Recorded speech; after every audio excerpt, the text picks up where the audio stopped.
Good afternoon, you guys. So I'm going to tell you about the stream.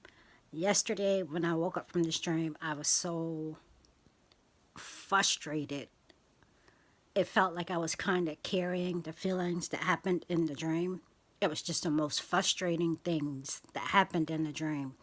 And it wasn't until I had a conversation with my brother and until I seen some things happen in real life, okay? That I felt like there was a message to be given. I was trying to find Begley's video that he did a while ago about Walmart, and I think back then there had been a shooting or something inside of a Walmart, and the lady on the news, whatever representative from Walmart, was saying, if you see anything suspicious, basically let your customer service person know, and which is the opposite of call the cops or Homeland Security. So I couldn't find it, but I know he picked this out a while ago. And also, Sister Sherry, she did a video, and when she said the enemy comes to steal, kill, and destroy, in that particular video, of course, it made me think of this dream. Two more things. I seen a story that a hospital paid a hacker ransom $50,000, $55,000 for ransomware SamSam. And when I was looking at SWAT last night, it was a couple things that I seen. I'll talk about what me and my brother discussed yesterday. You know, it's just, I never call him to pick up the phone. We always text, but I called him yesterday, and we ironically got on these subjects, okay? So the dream was I was at Walmart, and it was like a kiosk for Chick-fil-A. It was like they had, it was, you know how you go to the mall and they have like a little food thing. So this food thing inside Walmart was Chick-fil-A. And I was standing in line and with my buggy, and I was just waiting on the chance to get up to the counter. And it seemed as if it was my turn to get up to the counter. And I turned, stepping up. Of course, I turned my head towards, the Chick-fil-A counter. And in a split second, this thing happened so fast in a dream. Somebody took my purse, I had a black purse, took my purse, switched it with a similar looking purse, same color, same shape, but the similar looking purse had smooth, like the purse that I was carrying was like cloth. This one was like a smooth faux leather. And I must have put my hand on my bag once I turned my head back and was going to get up my wallet or whatever to, order. And I realized this is not my purse. So I look over to my right and I see this girl. I don't know her personally, but there is something about her. Maybe I'll talk about her later. And I seen that she had the same type of purse, that my purse had been switched out smooth black leather. And I look and I run over because from afar it kind of looks like my purse. But when I get up close, I see that she has the same type of purse that mine has been switched out with. And I automatically go over there. I'm kind of like, somebody's, I didn't say anything, but I was like,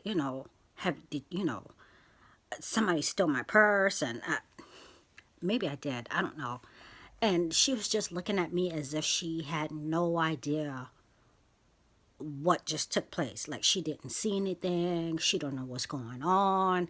And I knew that it was a lie. I felt like she was close enough to see what had happened. And not only that, she had this purse that mine was switched out with. So I kind of thought that she was kind of part of it or just whatever. So I go up to the front of customer service, and I go, it's kind of like an office setting, and I go and there's just one lady in there, and I'm telling her, listen, somebody stole my purse, and it happened by the Chick-fil-A, and is there, you know, any way you can look at the surveillance tape to show me who did this? And she was just sitting there, just kind of nonchalant, almost as if she didn't believe me or hear me or wasn't going to do anything about the situation. And then maybe some other people, like her co-workers, maybe like anybody who worked in customer service or responsible for like security came in, and it was like, now it wasn't just her, but it was like 4 or 5 other people, and they must have heard, you know, me talking, or they had just come in from a break or whatever. And I just, for whatever reason, had just started to explain to her, listen, somebody stole my purse, switched it with this one. Can you start, please? You know, like looking at the surveillance camera. I know you guys have surveillance cameras. And it wasn't until these people had come in the room that she began to decide that she wanted to do something about the situation. So, and act like she actually was trying to hear what I was saying. And so, for whatever reason, I went outside because I think maybe I was thinking, oh, you know, let me see, go outside and see if anybody had seen anybody running away or whatever. And I go outside and I look to where my car was, and I noticed that my car was gone. Like the person who stole my purse obviously had taken the keys and stolen my car also. And so not only did they have my purse, but they had my car. And I felt like a couple of the associates had walked outside with me to see. And at that time, I while I was in the office, I had already started to think that maybe someone inside Walmart had something to do with this. I don't know if I voiced that opinion, but like I said, by the time I got outside to look around, I looked in the space where my car was parked, and it was somebody had stolen my car. And I was just standing there frustrated because I just started to think, oh, now I got to call Bank of America, cancel my debit card and cancel my cards and call the police and try to set some things up to where maybe they can find my car. It hadn't happened. All this happened within like, you know, 5 minute span of somebody stealing my purse and me walking outside. So I was thinking, oh, maybe I'll have a chance to call the cops and maybe they can find my car. And then the dream ended. So, you guys, like I said, I was watching a hacker ransom story, and with this particular, I'll leave it below. I'll leave all videos below. Apparently, a hacker ransomware, SamSam, had taken hospital records and kind of switched them out, like information, and there was a ransom that had to be paid. Apparently, when I was looking for the story, in Bitcoin, and then when the ransom was paid, then they could get their records back. The hospital. And I had seen this when I woke up from CBS. I was thinking, okay, and like I said, I was watching SWAT, and how this thing happened in my dream. I really felt like this was some type of set up by Walmart. Like they had people sitting there waiting with a type of style purse, and they were just waiting for the person, with some type of matching identical purse just to switch it out. And I just felt like Walmart had something to do with this because of how fast it happened. Okay, you guys, like this thing was like tactical. So just like SWAT when I was watching it last night. And there was a story on SWAT. It had something to do with them switching out. It was a type of ransom that they needed to pay and switching out drugs, and but it was a whole. So SWAT. When I think of Walmart, long story short, aside from some things matching up in the storyline in SWAT last night, when I think of SWAT, I think about no. When I think of Walmart, I think about the Department of Defense, and especially with these Sam Club closings, everybody's wondering why did they close them down. They say they're going to make them distributing centers, but just like Walmart, they can be used for FEMA camps. And so yesterday, and I'm going to end this video, I don't want it to be too long. Yesterday when I was talking to my brother,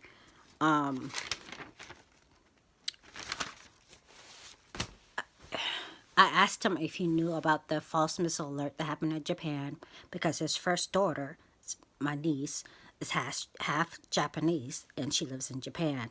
And also, there's a store called BJ's Wholesale, and I was asking him if he knew about, how, what was in it. Was it like Sam's Club, or is it cheaper, or what do they have in it? Because I've always wanted to go, but this particular location is across the house from him, across the street from his house, and it's like 45 minutes out of my way. So anyway, and he's like, no, it's worse.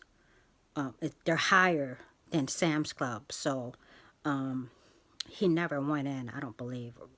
I think he was telling me that his wife had gone in. So, and then we got on conspiracy theories and Sam's Club, and he was talking about 9/11,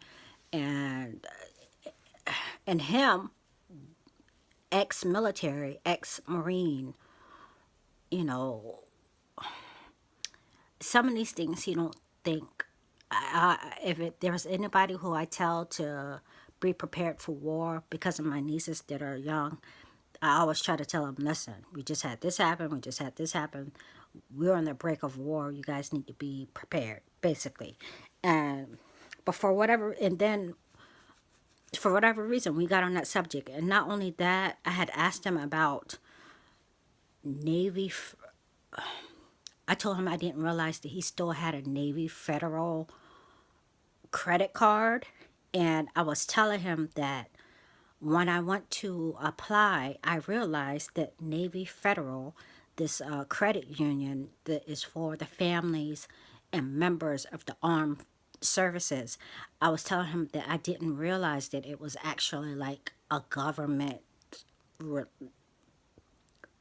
funded bank. It's called NavyFederal.org. And I was telling him that, I don't really like to, I don't really like to be, having my money directly tied to like a government agency. And I was telling him how my Bank of America, just like in the stream, I knew that I could call them and they were good about, even though I'm trying to get away from them, they actually are good about preventing and giving you back your money if someone has hacked your account, which it's happened to me 3 times. So, you guys, in this stream, I felt sickened to my stomach that even though I knew they had surveillance in the stores, that they were slow to react to trying to figure out who stole my purse. And it ticked me off in the dream, guys. It really did. And one more story that came out today. Apparently, yesterday, and this is according to a Call For An Uprising, apparently the NSA, a bill was passed to renew another 6 years of internet surveillance. And apparently their excuse for it is that they've prevented, even though they collect people's personal information, apparently they're saying, they've deterred they've picked up on international threats and so on and so forth. So, you guys, if you want some more information on that, I'll leave his video below. He just put it out. But I don't think this is all a coincidence. And like I said, when I think of Walmart, you guys, I think about the Department of Defense. And I don't know. Speaking of Department of Defense, apparently Paul Begley put out a video yesterday saying that those missile strikes were apparently, supposedly real, and that we intercepted missiles. So I don't know, you guys. Apparently they're in on it, or they're in the know, and they're not letting us know the real story. Probably not to instill fear. So if you have any comments, just leave it below. Oh, one more video. I was watching a sister. She was talking about false Christ, as opposed to, she was talking about false Christ and false prophets, and how they differ, and counterfeits, and end time. I think it was Revelation 13 she was teaching about. I'll also leave her video below, and you can check it out. It's just a whole mix of things that was happening in real life. And instead of me going to Walmart yesterday, like I always do, I probably go to Walmart twice a week for groceries. I went to a whole different store. I went to Harris Teeter because I wasn't, I need to get some more revelation of the dream. And it was, in one way, I felt like it was the Lord telling me, giving me revelation as things came to pass. But then again, I felt like it was meant to frustrate me, to put me in fear. And but everything is okay. Nobody's got my card. Nobody's hacked to my account. Thank God. I prayed against those things. But like I said, I really felt like the Lord was trying to say some things that I need to share with you guys also, okay? Maybe something we need to keep an eye on as far as Walmart is concerned. All right, I'm going to end this video, and I will come back to talk with you later about these asteroids, okay?